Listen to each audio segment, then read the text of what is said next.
نعم، سوف يجيء يوم نجلس فيه لنقص ونروي ماذا فعل كل منا في موته، وكيف حمل كل منا أمانته وأدى دوره، كيف خرج الأبطال من هذا الشعب وهذه الأمة في فترة حالكة ساد فيها الظلام ليحملوا مشاعل النور وليضيئوا الطريق حتى تستطيع أمتهم أن تعبر الجسر ما بين اليأس والرجاء.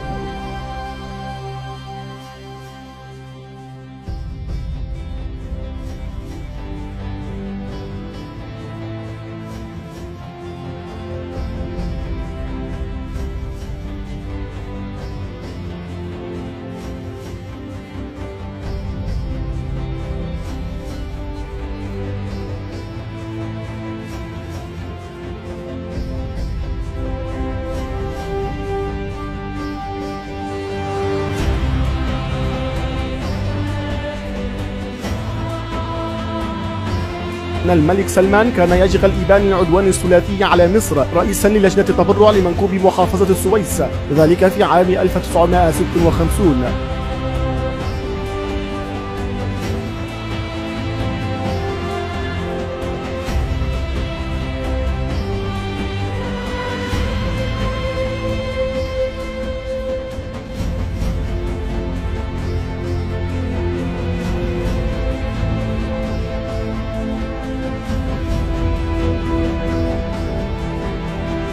أكتوبر هي الحرب العربية الإسرائيلية الرابعة التي شنتها كل من مصر وسوريا بدعم عربي عسكري وسياسي واقتصادي على إسرائيل.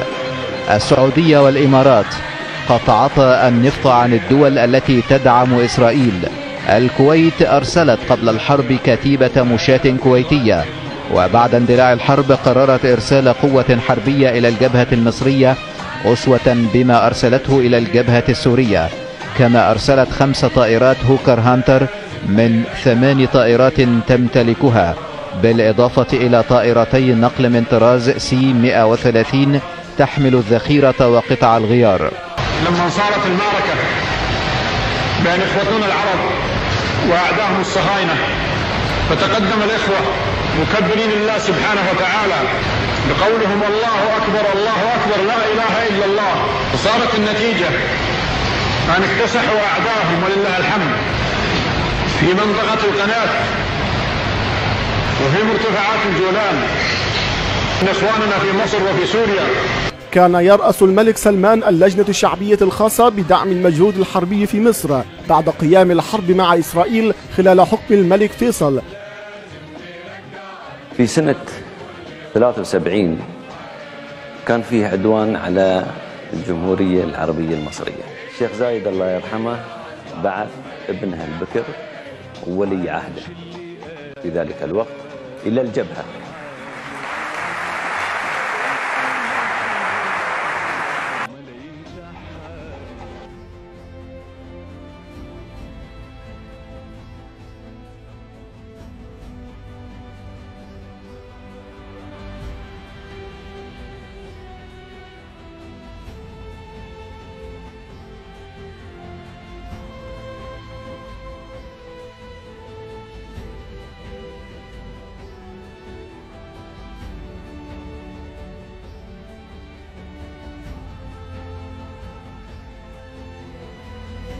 الشيخ زايد هو أيضا من قال إن ما تقوم به الإمارات نحو مصر هو نقطة ماء في بحر ما قامت به مصر نحو العرب، ونهضة مصر نهضة للعرب كلهم.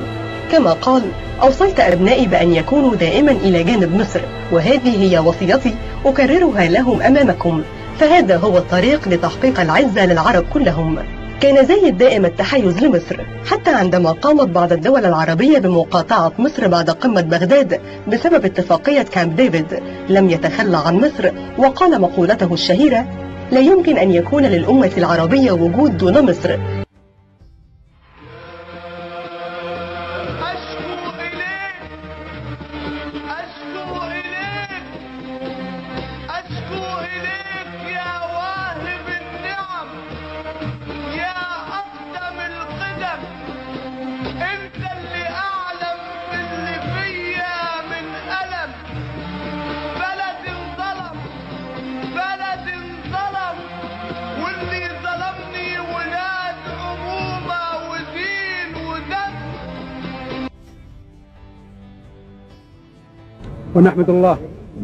نحمد الله كثيرا على إعادة بلدنا إلى أصحابها، ورجعت الكويت الكويتيين، وسنحفظ هذا التحرير الذي قام به أشقاء لنا والإخوة في مصر. ارتفع ضحايا الهزة الأرضية التي روعت مصر اليوم ليتجاوز نحو 300 قتيل، بينما يصل عدد المصابين إلى 3000 شخص.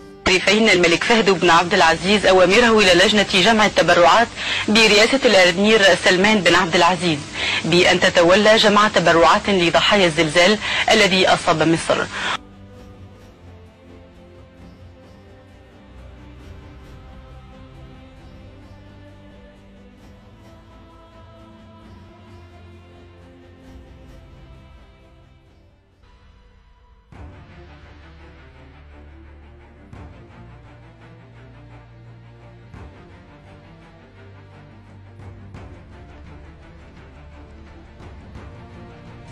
لأن مصر تعتبر قلب العالم العربي، ومصر دولة أكبر دولة وأهم دولة في العالم العربي، ومصر ترى الاختلال اللي حاصل في العالم العربي عندما دورها توقف بعد الاضطرابات الأخيرة. في مساعدات وصلت مصر بالفعل من دولة الإمارات الشقيقة، قيمتها الإجمالي حوالي 3 مليار دولار. يعني خلال أيام تصل مصر مساعدات بشكل وديعة من المملكة العربية السعودية بقيمة 5 مليار.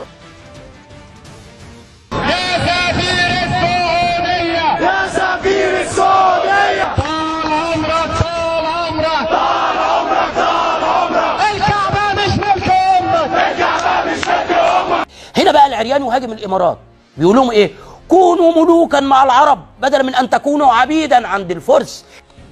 ومضى العريان مخاطبا السفير المصري قائلا: يا سيادة السفير، قل للإماراتيين أن إيران النووية قادمة، وأن تسونامي قادم من إيران وليس من مصر، وأن الفرس قادمون، وحتصبحوا يا إماراتيين عبيدا عند الفرس. أكد المجلس الأعلى للقوات المسلحة على عمق العلاقات بين مصر والسعودية، مشددا على حرصه على تجاوز أي عارض يشوبها.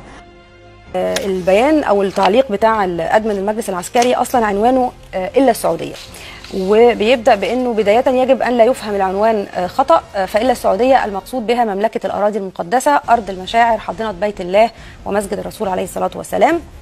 بعدين بيتكلم عن العلاقات القوية والأزلية ما بين الشعب المصري والشعب السعودي وعلاقات النسب والمصاهرة.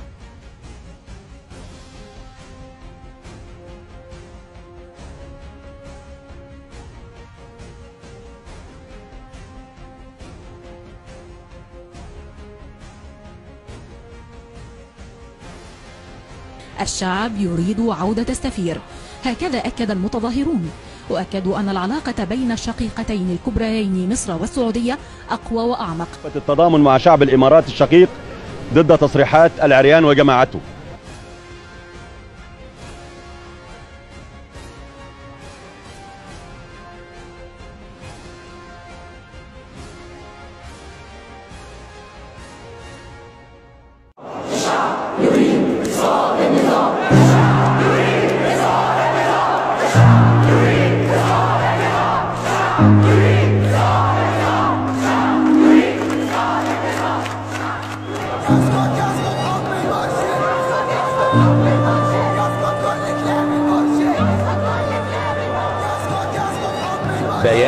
من القيادة العامة للقوات المسلحة، شهدت الساحة المصرية والعالم أجمع أمس مظاهرات وخروجا لشعب مصر العظيم.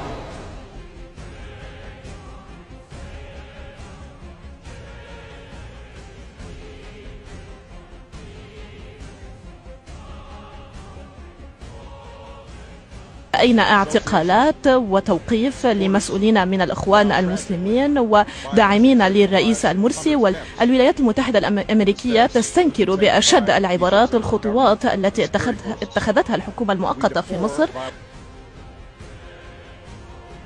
وأضاف رعاه الله قائلا: ليعلم العالم أجمع بأن المملكة العربية السعودية شعبا وحكومة وقفت وتقف اليوم مع أشقائها في مصر ضد الإرهاب والضلال والفتنة، وتجاه كل من يحاول المساس بشؤون مصر الداخلية في عزمها وقوتها إن شاء الله.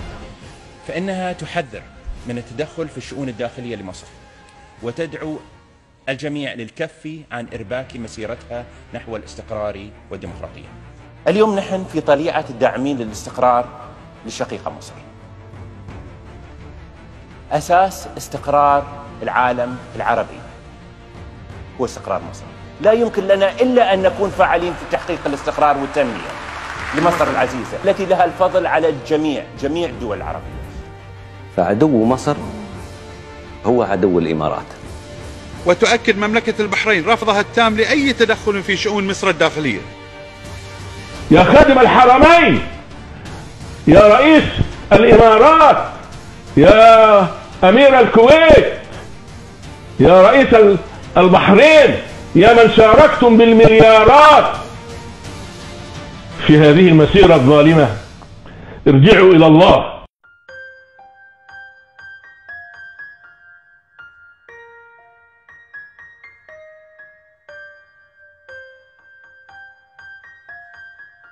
أكد الشيخ محمد بن زايد آل نهيان ولي عهد أبو ظبي أن دولة الإمارات ماضية في دعم مصر خلال المرحلة القادمة، وأضاف أيضا أن مصر تسعى خلال المرحلة القادمة إلى ترسيخ ركائز الاستقرار وتعزيز مقومات النمو والتطور لمواجهة مختلف التحديات، بما يكفل تحقيق الطموحات والتطلعات التي يصبو إليها الشعب المصري. وأعرب الشيخ محمد بن زايد عن ارتياحه لتقدم سير العمل في المشاريع الإنمائية التي تنفذها دولة الإمارات في مصر. يا شعبها الشرب زايد موصينا عليه، يا شعبها الشرب زايد موصينا عليه، وبكل غالي نفتديك هاني العمر هاني مصر، وبكل غالي نفتديك هاني العمر هاني مصر، هو فيه أضواء من مصر هاني مصر هاني مصر هاني مصر هاني مصر، هو فيه أغلى هاني مصر هاني مصر، هو فيه أغلى من مصر.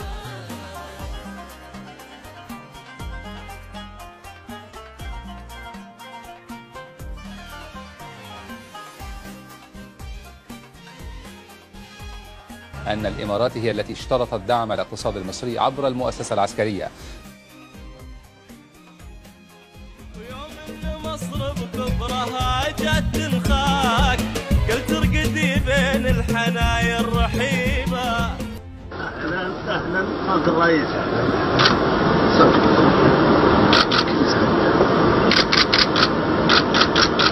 كيف حالك؟ طيب إن شاء الله الله يخليك.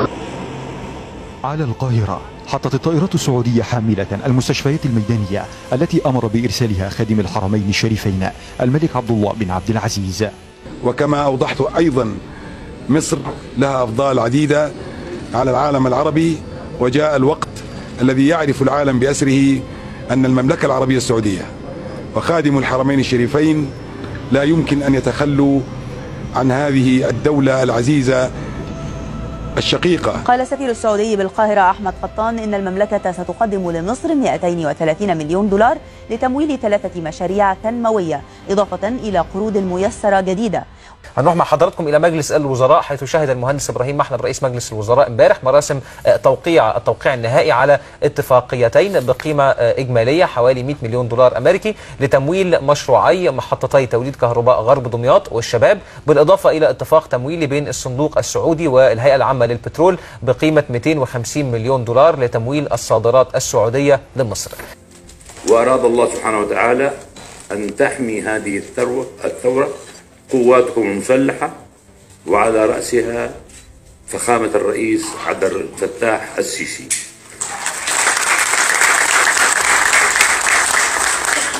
كم يسعدني أن أتسلم هذه الشهادة في مشيخة الأزهر. الحقيقة كان لطيف جدا. أهلنا وإخواتنا في المملكة العربية السعودية دشنوا هاشتاج حلو قوي، تأييد لمصر وتشجيع على السياحة في مصر. الهاشتاج ده تحت عنوان طالما السيسي في القصر هنصيف في مصر.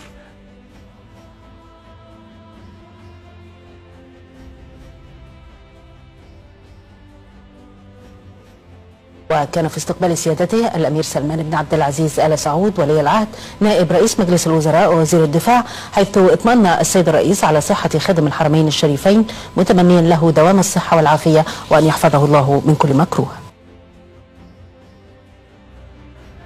تجلت مظاهر الحداد في العاصمة المصرية القاهرة في اصطفاف المصريين لصلاة الغائب في كافة المساجد المصرية على روح العاهل السعودي، وذلك عقب صلاة الجمعة.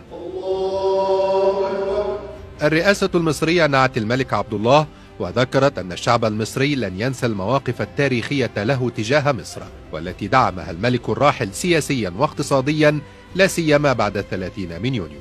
نسأل الله تعالى له الرحمة والرضوان.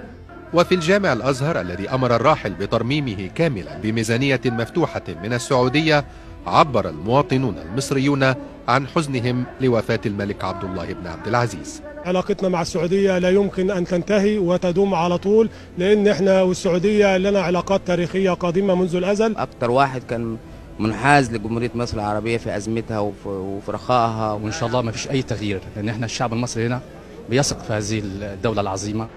حداد رسمي ل7 أيام تنكس فيه الأعلام المصرية، بالإضافة إلى تنكيس الجماعة العربية أعلام الدول الأعضاء. وقد ألغت مصر كافة مظاهر الاحتفال بعيد ثورة يناير ويوم الشرطة، حدادا على الرجل الذي استطاع صيانة العلاقات الثنائية لعقد من الزمان. خلوني من فضلكم أوجه تحية خاصة لجلالة الملك عبد الله اللي قام بأقوى تحرك منذ عام 73. هقول لكم على حاجة دارت في اللقاء اللي بيني وبينه. وصيتي ليك ونصيحتي ليك، راعي ربنا وراعي دينك في أي حاجة أنت بتعملها. واسمحوا لي أن أعرب عن تقدير خاص لخادم الحرمين الشريفين جلالة الملك عبد الله ابن عبد العزيز آل سعود على مبادرته النبيلة بالدعوة لعقد مؤتمر للأشقاء وأصدقاء مصر. هذا وقد اجتمع المشير عبد الفتاح السيسي القائد العام للقوات المسلحة وزير الدفاع والإنتاج الحربي في حكومة تسيير الأعمال بوزير الخارجية الكويتي، الذي نقل تقدير الحكومة والشعب الكويتي للمشير عبد الفتاح السيسي والقوات المسلحة المصرية. كما أكد الوفد الكويتي حرص بلاده على دعم ومساندة الشعب المصري وقياداته الحالية للنهوض بمصر واستعادة مكانتها الرائدة، باعتبارها قلب العروبة النابض والشقيقة الكبرى لدولة الكويت، التي لن تنسى أبدا المواقف المصرية الداعمة للشعب الكويتي. كما استقبل الرئيس عبد الفتاح السيسي نائب رئيس مجلس الأمة الكويتي رئيس لجنة الأخوة البرلمانية الكويتية المصرية ووفد مجلس الأمة الكويتي.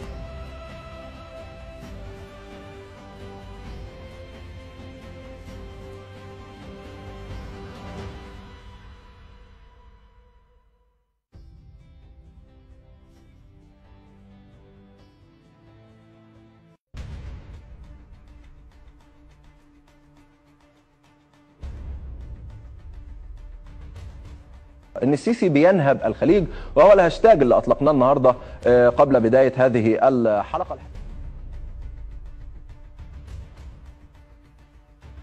هنا عباس كامل وعبد الفتاح السيسي بيتكلموا على مليارات الخليج بالتفصيل الممل، بيتكلموا احنا خدنا من دول كام وخدنا من دول كام. تعالي نفصص بقى. انا ما كنتش احب افصل بصراحه، بس الاشقاء العرب قدموا لنا بالفعل 12 مليار دولار، هيدونا تاني؟ هم 12 اكتر شويه، اكتر كتير، تعرف الرقم الحقيقي اكتر كتير. وخليني اقول لك وانا قاعد ودي فرصه، انا كمواطن مصري بتقدم بكل الاحترام والتقدير والشكر لجلاله الملك عبد الله كبير العرب ورجل العرب وحكيم العرب على اللي قدمه لمصر. وبقول للسعوديين اخواننا هناك متشكرين وكتر خيركم، وربنا يحفظ بلادكم من اهل الشر. اهل الشر، نعم، خلي بالكم من بلادكم وربنا يحفظ بلادكم.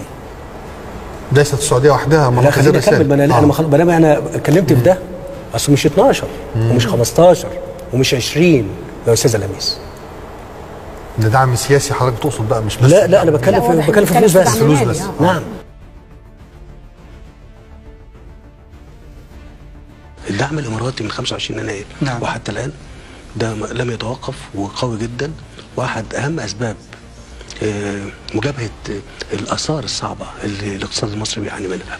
طيب فخامة الرئيس، بما أننا نتحدث عن دعم الإمارات الآن، هناك العديد من المشاريع تنفذ في جمهورية مصر العربية. إلى أي مدى ساهمت هذه المشاريع التي تنفذها دولة الإمارات في دعم فعلا الاقتصاد في مصر؟ أنا عايز أقول لك إن أنا مش عايز أتكلم عن المشاريع ما حددش مشاريع بعينها. نعم. لكن عايز أقول لك إن بدون مبالغة ولا مجاملة حتى، الدعم الإماراتي ليه كان سند كبير جدا لمصر خلال السنة ونص اللي فاتوا دول على الأقل. لكن خلينا لو في المشروعات اللي بتتعمل، احنا في 25 صومعة هيخلصوا، دول هيزودوا هيرفعوا طاقة مصر للأقماح ل1.5 مليون طن. دول الإمارات شغالة فيهم. في 50,000 وحدة سكنية بيتم الانتهاء من عملهم، هياخدوا لهم 4-5 شهور ويكونوا خلصانين. دي الإمارات مساهمة فيهم. حاجات كتير قوي الإمارات تدخلت وساهمت فيها، مساهمة منها في معاونة مصر.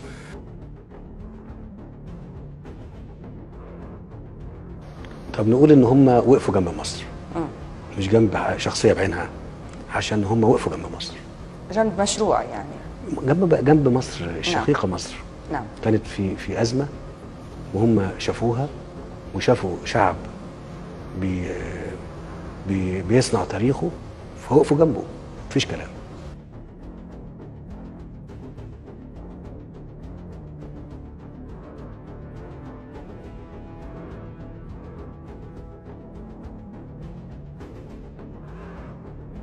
احنا النهارده الحقيقه السيسي لا يزال يحتقر الخليج.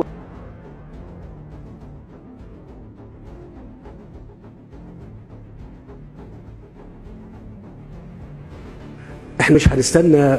انا عايز اعمل حاجه باسم المصريين تقديرا لذكرى الملك عبد الله. احنا اللي نعملها بجهدنا احنا جوه مصر.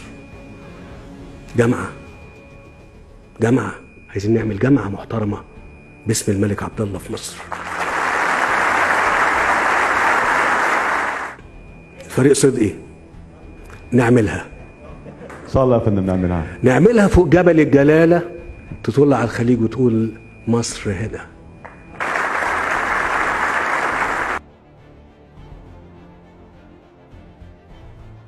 لكن عايز اقول لك ان فعلا العلاقه بين مصر وبين الامارات علاقه قويه جدا، ودايما كانت بتتسم بالاتزان والود والاستمراريه.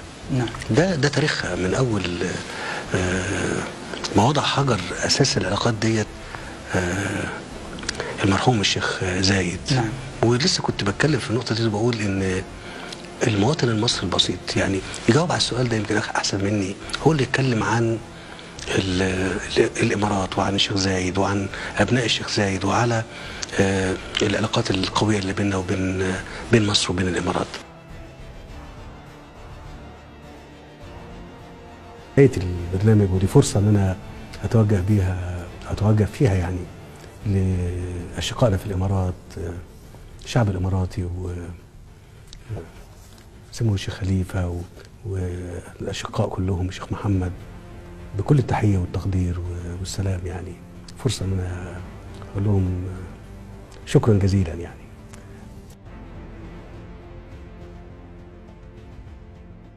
سمو الأمير يعني هو فعلا يعني بجدارة لقب بالقائد الإنسان، أو بصراحة يعني أو الشخصية الإنسانية الرائعة، لأن هو حريص جدا. ده اللي احنا شفناه على مدى كل السنين اللي فاتت، أنه حريص على الإجماع العربي وعلى الوفاق العربي، وجهوده ماشية في هذا السياق، بيتحرك في كافة الاتجاهات عشان يحقق ده، مش بس بين العلاقات المصرية الكويتية، لا ده على كافة الأصعدة الحقيقة، وده جهد مشكور من الناس كلها الحقيقة. خليني أختم الحلقة باعتذار مني ومن فريق البرنامج ومن العاملين القناة ومن الشعب المصري إلى شعب المملكة العربية السعودية وإلى قيادتها، إلى شعب دولة الكويت الشقيقة وإلى قيادتها، وإلى بالتأكيد شعب دولة قطر وقيادتها. الراجل ده مش بيمثلنا، الراجل ده مش بيمثل الشعب المصري. زي ما قلت هو يعني اعتذار وتقدير لأشقائنا في السعودية وفي الكويت وفي قطر، قيادات وشعوب، ويعني كل الازدراء، وزي ما بنقول كده في مصر ان احنا متبرئين منه.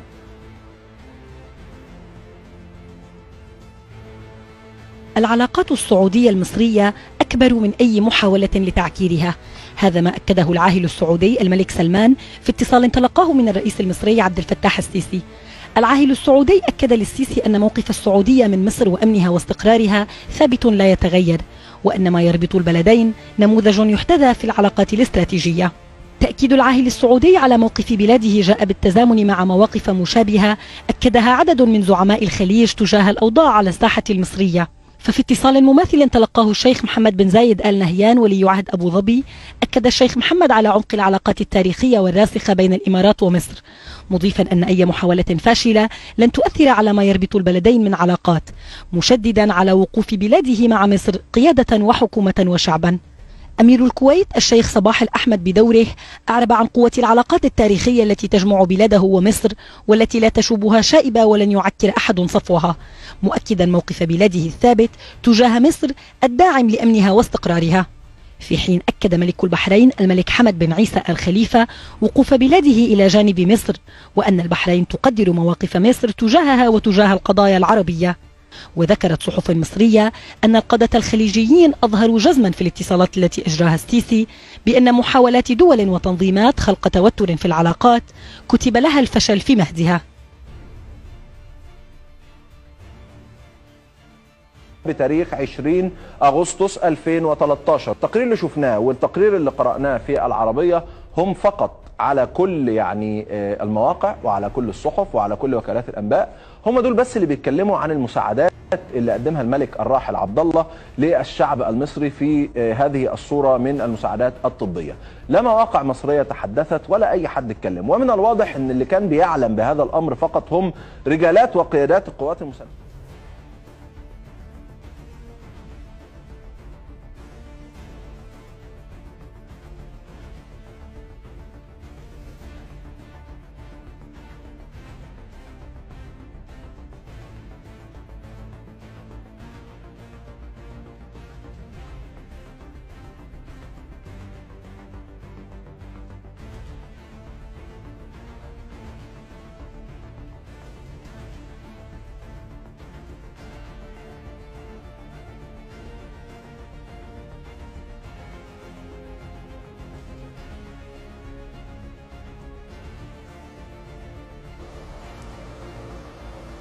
أمننا أمن مصر لا ينفصل عن الأمن في الإمارات والسعودية والكويت، أمن العرب كلهم والخليج على رأسهم. احنا حريصين على ان دايما نبقى كلنا مع بعض. تهديد أي دولة عربية، جيش مصر جيش عظيم وطني قوي صحيح، بس هو زي ما قلت قوة عاقلة وقوة رشيدة تحمي ولا تهدد. ولكن بالظبط كده مسافة السكة، أيوة، المسافة فين؟ المشكلة فين؟ التهديد فين؟ بيننا وبين التهديد قد ايه؟ مسافه السكه دي هتلاقونا موجودين. ما حدش يتهدد واحنا موجودين، لا مش هيحصل ابدا. فالتطورات التي تشهدها بعض الدول العربيه لا يمكن النظر الى بعضها بمعزل عن الاخر. فما يحدث في احدى دول الجوار العربيه يؤثر بلا شك على اشقائها العرب. وفي هذا الاطار اؤكد ان مصر تعتبر ان امن منطقه الخليج العربي خط احمر وجزء لا يتجزأ من امنها القومي.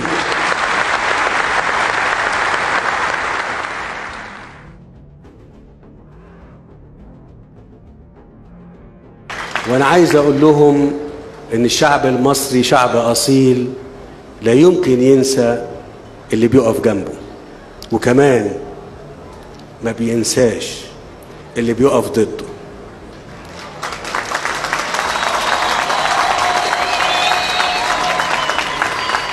خلي بالكم لا بينسى اللي بيقف جنبه، ولا بينسى اللي بيقف ضده. وإذا كانت مصر في يوم من الأيام هتبقى قد الدنيا، فاعملوا حساب لليوم ده، اعملوا حساب لليوم ده. وطني يا مالي بحبك قلبي، وطني يا وطني الشعب العربي، وطني يا مالي بحبك قلبي، وطني يا وطني الشعب العربي. اللي ناديت بالوحدة الكبرى بعد ما شفت جمال الثورة.